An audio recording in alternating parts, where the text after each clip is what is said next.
జానకి పరిణయం ఫిబ్రవరి 2 నుంచి సోమవారం నుంచి శనివారం వరకు సాయంత్రం 6 గంటలకు మీ ఈటీవీలో.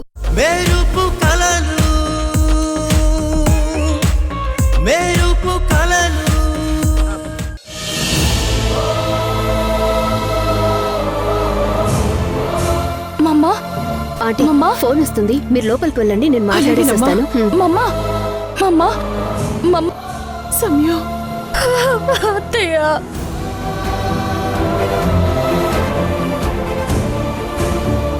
ఏం కాదమ్మా, అమ్మకేం కాదు, అమ్మకేం కాదు, ఊరుకో.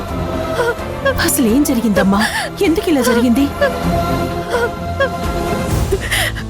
అంతా నా కర్మత్తయ్య.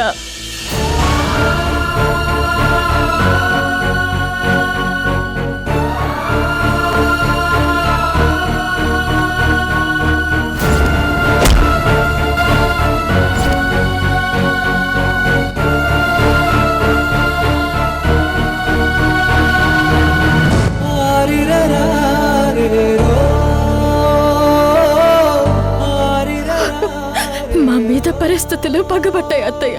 నేను వెంటనే మా అమ్మని చూడాలి. ఎక్కడుంది? అమ్మ ఐసీయూలో ఉంది, ఇంకా స్పృహలోకి రాలేదంట.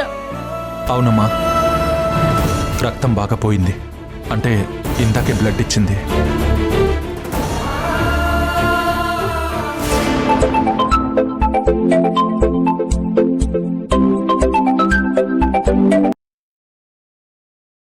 హలో చక్రి.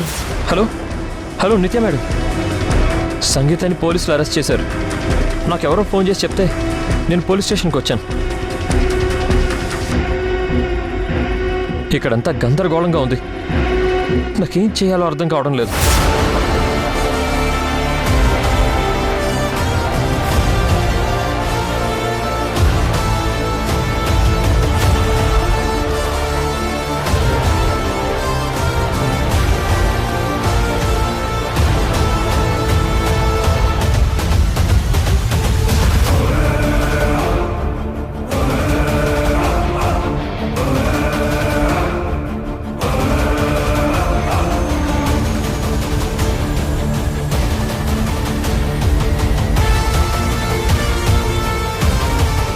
చూడు చక్రి, నాకిదంతా తెలుసు, మీరేం కంగారు పడకండి.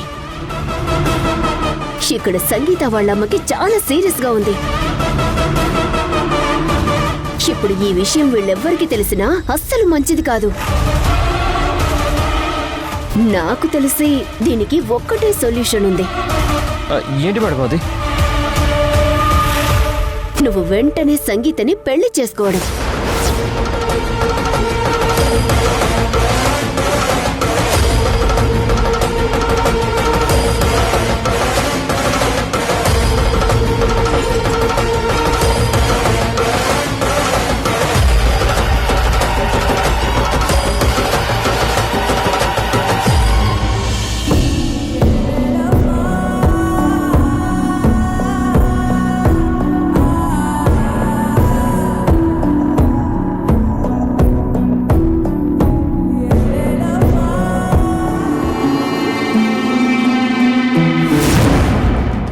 ఏమంటున్నారు మేడం మీరు? అవును చక్రి, నువ్వు కోరుకున్నట్టు సంగీత నీది కావాలన్నా, పోలీసుల నుండి బయటపడాలన్నా ఇది ఒక్కటే మార్గం. ఎక్కువగా ఆలోచించకు, నేను చెప్పినట్టు చెయ్యి.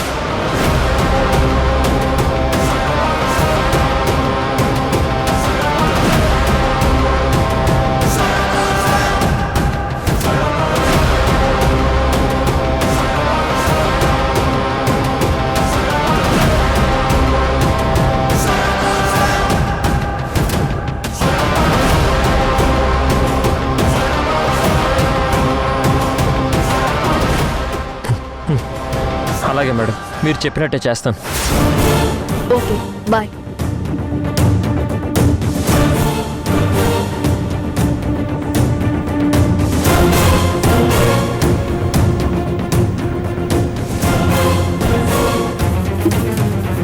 ఎస్.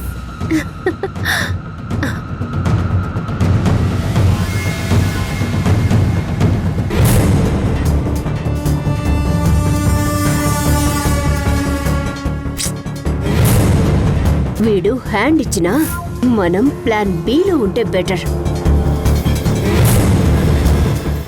Okay okay.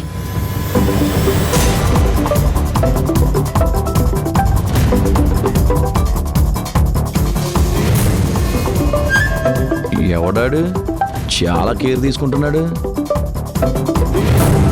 బాగా క్లోజ్ అనుకుంటా. ఏ కానిస్టేబుల్, సార్. కూర్చోబెట్టు. అలాగే సార్. కూర్చోబెట్టు. కూర్చోమ్మా.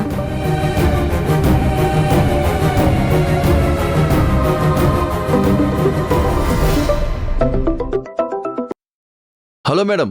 అక్కడికి చక్రి వచ్చాడా? వచ్చాడు మేడం. ఇప్పటి వరకు ఇక్కడే గొడవ చేశాడు,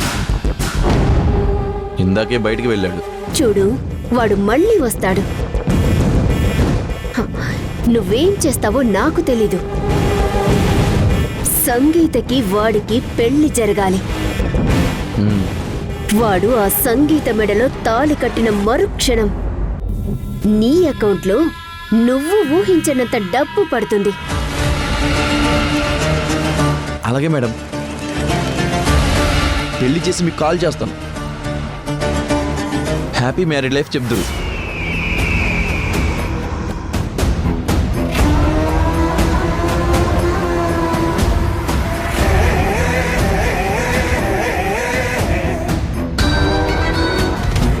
ఇక్కడ అమ్మ చావు బ్రతుకుల్లో, అక్కడ చెల్లి పెళ్లి బట్టల్లో. వావ్! ఈ రెండు ఊహించుకుంటుంటే మనసు అలా గాల్లో తేలిపోతుంది. సంయుక్త, ఇప్పుడు ఎవరిని కాపాడుకుంటావో కాపాడుకో.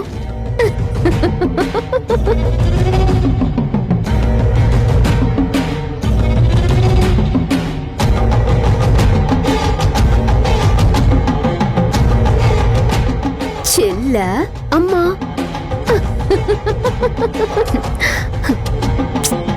వావ్! ఎన్ని రోజులకి దొరికావే. నా కుటుంబం జోలికి వస్తావా? నీ కుటుంబాన్ని ఇప్పుడు ఎన్ని విధాలుగా కష్టపెట్టాలో అన్ని విధాలుగా కష్టపెడతాను. దట్ ఈస్ నిత్య.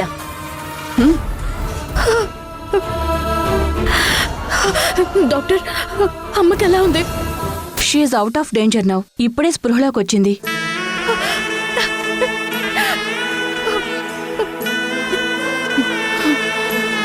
భగవంతుడా, ఎక్కువగా డిస్టర్బ్ చేయకుండా ఒక్కొక్కరుగా వెళ్ళి చూడండి. ఎక్కువగా మాట్లాడించుకోండి. నేను వెంటనే మమ్మని చూడాలి. మమ్మ! సౌందర్య రాగానే నువ్వు వెళ్దూలేమ్మా.